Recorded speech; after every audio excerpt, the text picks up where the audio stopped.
पूरे देश में एसआईआर पर सख्ती है, खासतौर से दिल्ली, पश्चिम बंगाल, उत्तराखंड, असम, यूपी और भी अन्य राज्यों में।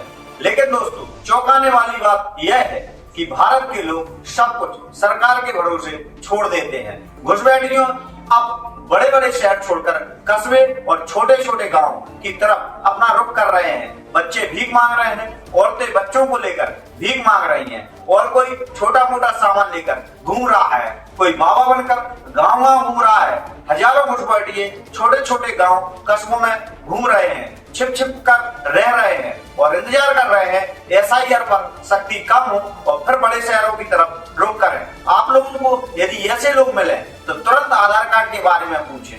हाल ही में मुझे 2 लोग मिले हैं, जब उनसे बात की और उनका आधार कार्ड पूछा तो मौके पर वो भाग गए। ऐसे लोगों से सतर्क रहे जो भीख मांग रहे हैं या गांव गांव में किसी वस्तुओं को मांगकर अपना समय निकाल रहे हैं। हमारी जिम्मेदारी है कि हम सरकार की मदद करें, क्योंकि हर राज्य शक्ति कर रहा है।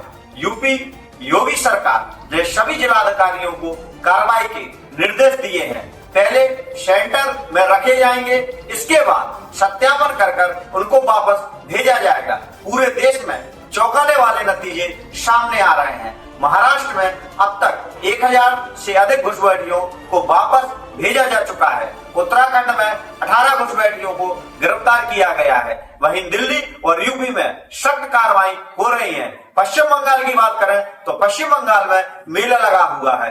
2019 में सर्वे में यूपी में 10 लाख घुसपैठिए मिले थे। केवल लखनऊ में करीब 1 लाख बांग्लादेशी नागरिकों के होने के प्रमाण मिले थे। जांच में पता चला था कि स्थानीय नेता भी घुसपैठियों के भारतीय नागरिकता के प्रमाण पत्र बनवा देते हैं। अब यूपी में घुसपैठियों के खिलाफ सख्ती बरतते हुए उन्हें वापस उनके देश भेजा जाएगा। घुसपैठियों को रखने के लिए हर जिले में अस्थायी डिटेंशन सेंटर बनेंगे। सत्यापन की प्रक्रिया पूरे होने तक वहीं ठहराया जाएगा। इसके बाद तय प्रक्रिया के तहत उनके मूल देश भेजा जाएगा। मुख्यमंत्री योगी आदित्यनाथ ने सभी जिलाधिकारियों को इससे संबंधित निर्देश दिए हैं। हमारे सभी को सरकार की मदद करने के लिए एक कदम आगे बढ़ाना पड़ेगा। हमको कहीं पर भी अगर ऐसे संदिग्ध व्यक्ति, महिलाएं मिले तो तुरंत पुलिस को सूचना दें, क्योंकि जो घुसपैठिए बाहर से आकर हमारे देश में बस गए हैं वो हमारे लिए खतरा है। इसलिए सावधान रहें, ऐसे घुसपैठियों की तुरंत जानकारी दें। धन्यवाद। आगे की खबरों के लिए हमारे साथ जुड़े रहें।